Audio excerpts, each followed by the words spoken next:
네, CBS 라디오 박정현 판승부 함께하고 계십니다. 수도권 한강벨트 격전지 중 하나죠. 서울 동작을 오늘 오후 한동훈 위원장이 동작, 마포 등 한강벨트에서 후보들을 지원하기도 했고 그래서 오늘 국민의힘 서울 동작을에 출마한 나경원 전 의원을 직접 모시고 서울 한강벨트 민심 또 공동선대위원장으로서 또 이번 총선 임하는 각오 직접 들어보겠습니다. 자, 후보님 나와 계시죠? 네, 반갑습니다. 예, 고생 많으시죠? 지금은 어디 계십니까? 네, 지금 막 이제 인터뷰를 위해서 퇴근 인사하다가 차에 탔습니다. 예, 동작구 남성역 1번 출구에서 하다가요. 네, 네. 예, 동작구 주민들을 좀 만나시다가 또 지금 인터뷰 응해 주셨습니다. 자, 지금 오늘 아침 저녁으로 굉장히 바쁘실 텐데 지역구 구민들 민심 어떻게 파악하고 계세요? 어떤 말씀들 많이 하십니까? 동작은 이제 발전 욕구가 많은 곳입니다. 또 예. 발전해야 되는 곳이고요. 예. 그런데 지난 4년 너무 정체되어 있다 생각을 하시고 계셔서 이 변화와 발전을 원하는 동작 주민들이 굉장히 반가워하시고요. 예. 그러면서 또 한편으로는 요새 이제 물가가 좀 올라서 예. 물가 걱정들 많이 하십니다. 그렇군요. 자, 근데 이제 지금 한강벨트 중에서도 그 동작을도 좀 예측이 어려운 접전지 중에 하나인데 이제 민주당에서는 윤석열 정권 심판을 앞서면서 유사명 후보를 전략 공천하기도 했는데 이번에 어떻게 보십니까? 지역구 판세라든지 뭐 자신 있으신지? 예. 지금 이제 민주당이 지난번 21대 때도 갑자기 이제 이 전략 공천을 했었는데 예. 이번에는 조금 민주당 당원들조차 섭섭해 하시는 것 같아요. 아, 그래요? 왜냐하면 이제 너무 인연이 없으시고 또 실질적으로 과연 이제 이 동작의 변화를 원하는 이 주민들의 마음을 채워줄 수 있는가에 대해서 굉장히 의문이 드는 후보라는 거를 다 알고 계시거든요. 예. 그래서 민주당 당원들조차 섭섭해 하시는 그런 과정이라고 생각을 하고요. 예. 이 정권 심판이라는 선거로 동작의 내일을 고민해야 될 선거판을 자꾸 흔들려고 하고 있더라고요. 이 부업뿐만 아니라 온갖 불법 외부 세력들이 와서 불법 피켓팅을 하지 않나, 소음을 일으키지 않나 굉장히 소란스러워요. 근데 저는 동작 주민들이 냉정하게 판단하실 것 같습니다. 두 번 속지는 않으실 거라고 생각을 하고요. 예. 결국 동작을 발전시킬 수 있는 사람 누구일까? 또 그리고 정치도 정말 발전시키고 변화를 가져올 사람이 누구일까에 대해서 현명하게 판단하실 거라고 생각을 합니다.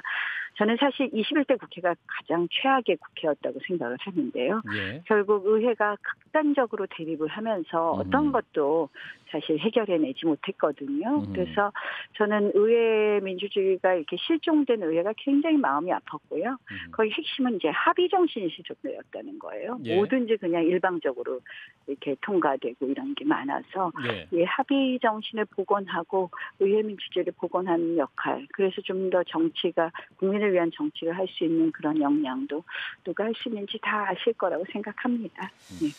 유석열 정권 심판 그래도 지역에 좀 영향이 있지 않습니까? 지금 대통령 지지율이 좀 떨어지고 당 지지율이 좀 떨어지고 조국 신당 이후에 민심에 약간 변화 같은 것들이 좀 있을 것 같기도 한데요. 어떻습니까? 네, 물론 이런 부분 저희가 좀 부족한 부분 빨리 또 저희도 바꿀 거 바꾸고 해야 된다고 생각을 합니다. 예. 물론 이제 그런 부분이 영향을 다소 주겠지만 결국은 유권자들께서 현명하게 판단하실 거라고 생각을 하고요.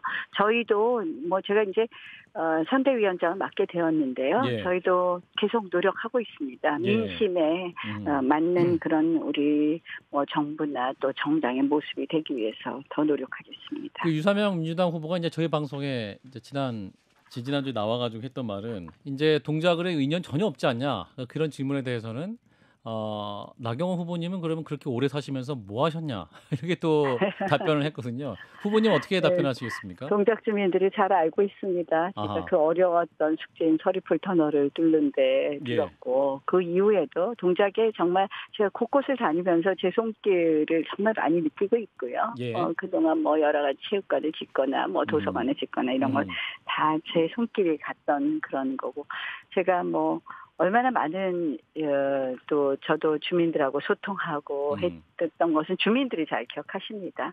사실 참 인연이 없으셔도 너무 없더라고요. 36년 동안 부산 경남에 계신 분이 사실 제가 동작 지리는커녕 서울 지리를 아실까 이런 생각까지 들더라고요. 서울 지리는 아실까?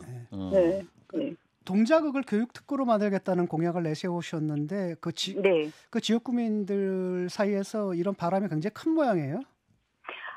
사실은 이 많은 학부형들이 이 아이 키우시는 분들이 교육 때문에 이사 가야 되는 거를 늘 말씀을 하십니다. 예. 그래서 저는 정말 이 동작을 교육 특구 파라쿤으로 만들고 싶은데요.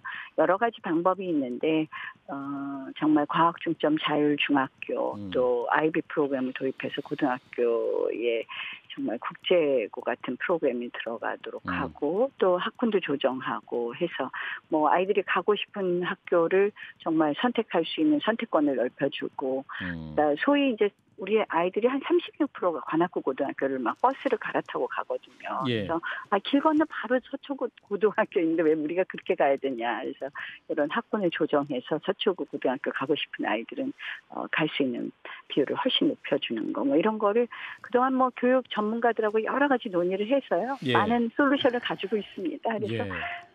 우리 동작 주민들께서 이제 이 교육 때문에 이사 가는 것이 아니라 교육 때문에 이사 오는 동작이 된다면 굉장히 반겨하실 거라고 생각을 하고요. 예. 교육 특급 말고도 사통팔달, 15분 거리 안에 체육관, 복지관, 도서관 이런 것이 15분 도시 또 우리 용적률이라든지 이런 걸 풀어내는 상점 몇 개 동작, 등등 복지 이런 공약을 한 5개 카테고라이징을 했는데요. 예. 제가 늘 이야기를 하는 것이 공약은 비슷하게도 만들 수 있을지 몰라도 할 수 있는 힘이 다르지 않냐. 그리고 제가 진짜 지난 1년 동작 주민들 많이 만나면서 더 많이 배운 것 같아요. 그래서 그런 것을 제 힘은 동작 주민들 동작의 발전을 위해서 동작 주민들에게 오롯이 쓰겠다라는 약속을 이 자리를 빌어서 다시 한번 드립니다. 예. 자, 그 교육 특구 얘기는 근데 이제 다른 서울 지역구 후보님도 굉장히 많이 말씀하시더라고요. 제가 이제 인터뷰를 많이 해보면. 근데 이제 교육 특구라는 게 이제 좋은 학교나 이게 오면 뭐랄까요, 이제 부동산 가격도 상승하는 요인이 되기 때문에 부동산 또 올릴 수 있는 그런 요인이 되고 그런데 이제 부동산 가격을 또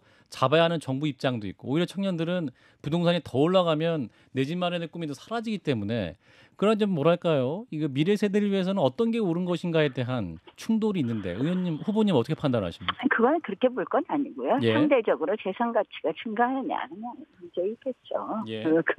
부동산 가격을 전체적으로 올리겠다는 것이 아니라 예. 저희 재산이 저평가됐던 것을 좀 더 평가가 높아질 수 있도록 하겠다는 거죠. 예, 알겠습니다. 부동산 가격하고 엮어서 물어보신 건 좀 질문 이상한 것 같아요. 네. 최근에 회칼 협박 논란이 일으키는 황상무 수석 그리고 부적절한 반응으로 이제 공천 취소된 장해찬 전 청년 최고위원 있지 않습니까? 이들 거치와 관련해 가지고 듣지 않으니까 그 한동훈 비대위원장과 그 대통령실 사이에 좀 갈등이 있는 것 같다. 그래서 시즌 2 얘기가 나오고 있거든요. 이거 어떻게 느끼십니까?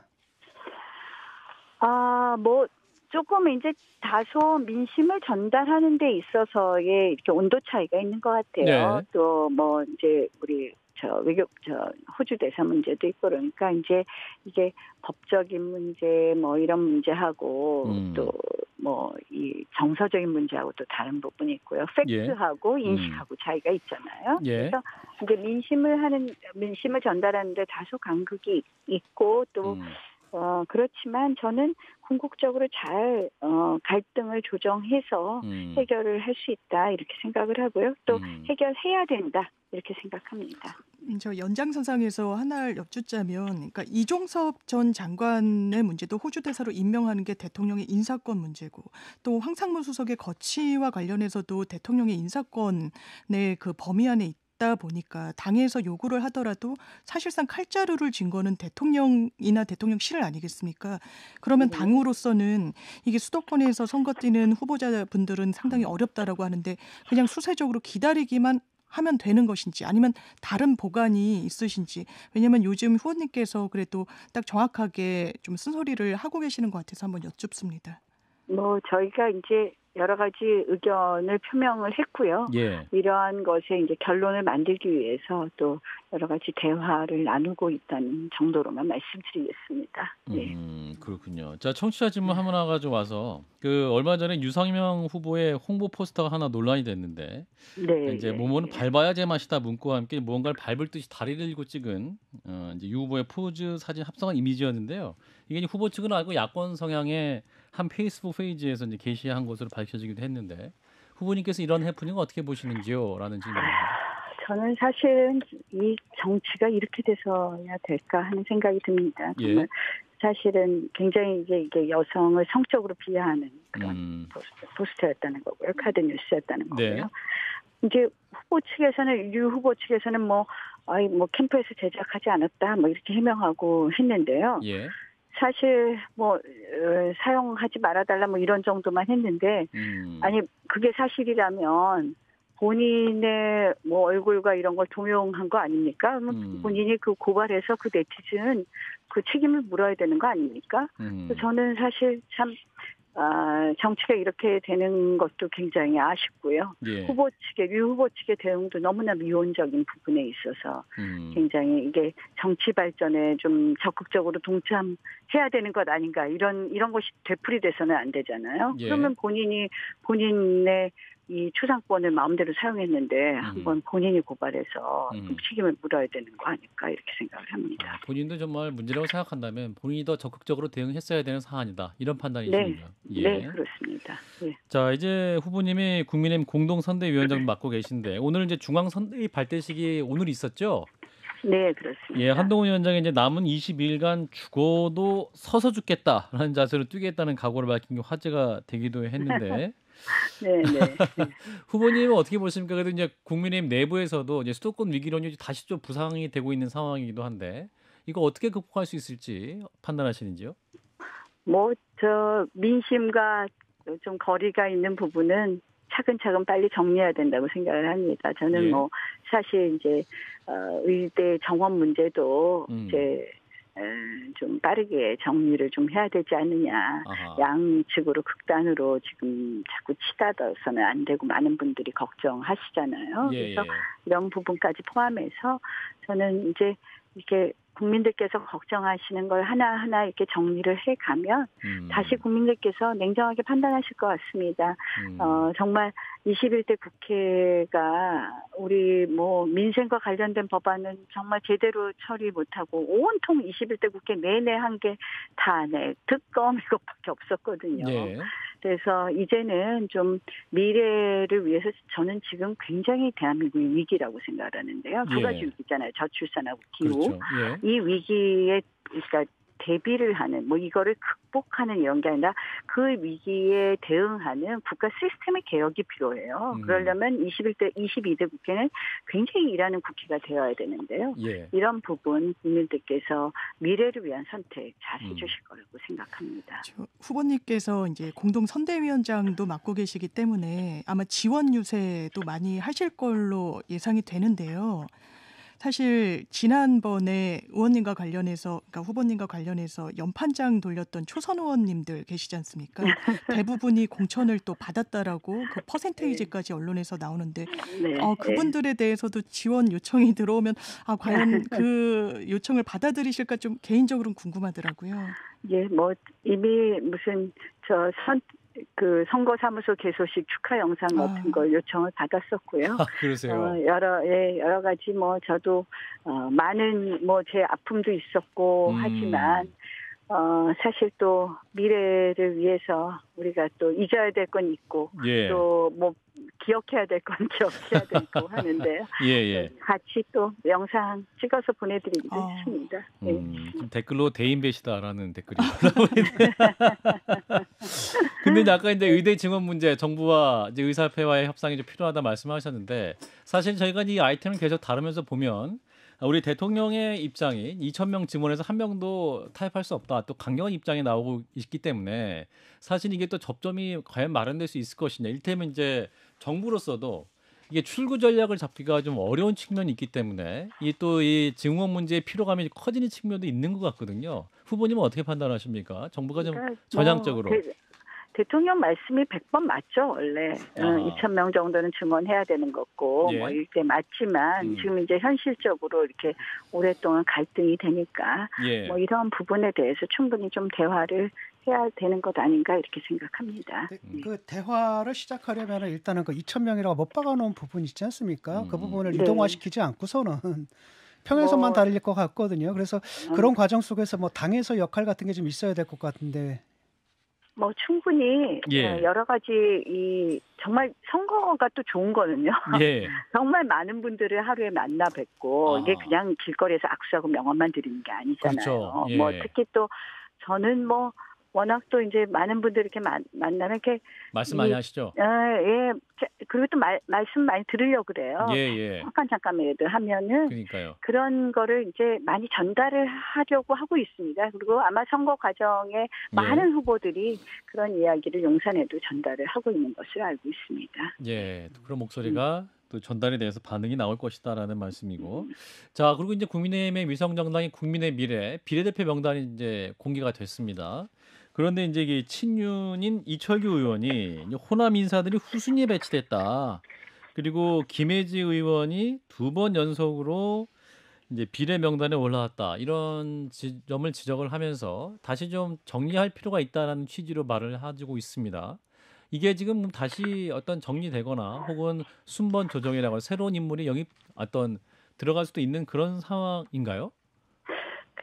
제가 알기로는 일부 조정이 이미 진행되는 부분이 있는 것 같아요. 한번 취소된 부분이 이 있고. 부분은 예. 뭐 선대위원장이 할 역할이 아니기 때문에 저도 정확하게는 모르는데요. 예. 무슨 뭐 어떤 후보의 경우에 뭐 문제가 있어서 좀 부족한 부분을 보완하고 있다고는 들었는데요. 예. 뭐 좀 더 아마 이철규 위원장은 예전에 한 약속 때문에 그걸 지켜야 되는 것 아닌가 이런 말씀이신 것 같고요. 예. 그래서 그런 부분을 좀 현명하게 조정들을 좀 해가는 게 좀 바람직하지 않을까 이렇게 생각합니다. 예. 그러면 이러한 이제 비례공천자 명단을 두고 윤한 갈등 시즌 2다 이렇게 또 언론에서는 해석하는 분도 우리 있던데. 너무 갈등만 부추기시지 말고요. 제가 보면은 요새 좀 억울해요. 아, 그런가요? 뭐 저쪽 당도 뭐 노무현 대통령 막 비하한 후보 그냥 놔두고 있고요. 예. 그런 부분은 그냥 별로 보도 안 하시고 또 솔직히 저희 지역의 그 후보도 무슨 최장병 사건을 기억하기 위해서 정치를 시작한다 그러신 분이 뭐 최장병을 이름으로 아셨는지 최장병 일병으로 썼다, 최장병 상병으로 썼다가 세 번째야 제대로 쓰셨잖아요. 뭐 이거는 뭐 실수라고 해명을 하셨는데 실수라고 볼 수는 없죠. 기본을 모르신 거죠. 기본을. 저는 그 해명은 정말 뭐 차에서 쓰다가 엔터를 잘못 눌렀다 하는데 아니 2번씩이나 차에서 쓰다가 엔터를 잘못 눌렀다는 건 그거는 거짓 해명이라고밖에 볼 수 없지 않습니까? 근데 뭐 이런 부분은 별로들 문제 삼지 않으시더라고. 그래서 저희 방송은 민주당 비판도 굉장히 많이 하고 있기 때문에 물어보시지 말고요. 진 교수님. 그것도 문제 삼고 있습니다. 자, 뭐 또 공교롭게 또 국민의힘 후보 관련 질문을 하고 말씀드리고 마무리할 것 같은 동작갑에 출마하는 장진영 후보도 최근 부동산 투기 의혹이 있다라는 보도가 있네요. 그 야당에서는 투기 가족이다, 공세 수위 높이고 있는데 옆 지역구시니까 또 의원님도 염려하시면서 바라보실 것 같은데 어떤 입장이십니까? 모르겠어요. 저는 사실 제목만 보고 어떤 게 어떻게 해서 투기라는지 제가 정확하게 몰라서. 근데 장진영 후보가 바로 그 부분에 대해서 허위사실이라고 명예훼손으로 고발을 한 걸 보면 법적 조치를 한 거 보면 자신이 있고 그런 부분은 사실이 아니라는 거 아니겠습니까? 그래서 이것도 사실 무슨 카톡방인가 이런 기사를 제가 또 하나 봤는데 이게 한 명씩 죽이자 우리가 그러니까 일종의 네거티브로 죽이자 이러면서 장진영은 이미 이제 이걸로 처리됐고 뭐 이런 카톡방이 있다고 그게 기사로 어디 나온 것 같아요. 그 다음 순서는 뭐 한동훈과 나경원을 죽이자 뭐 이렇게 돼 있던 걸로 알고 있는데요. 선거 때만 되면 나타나는 그런 네거티브의 일종 아닌가 이렇게 보고 있습니다. 저도 그 뭐 내용은 자세히는 안 들여다봤는데 그 카톡방하고 같이 보면요. 그래서 한번 좀 봐야 되겠지만 그런 거 아닌가 이렇게 생각합니다.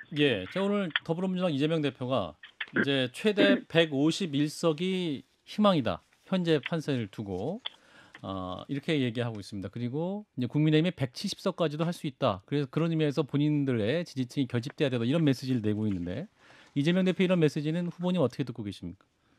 저는 솔직히 저는 민주당도 건강해지고 우리 예. 당도 건강해지고 이러기를 바랍니다. 예. 사실 저는 뭐 민주당만 욕하고 싶지는 않고요. 예, 저희 당도 바뀔 건 바뀌어야 된다고 생각하는데 네. 이재명 대표의 민주당은 진짜 민주당이 아닌 것 같아요.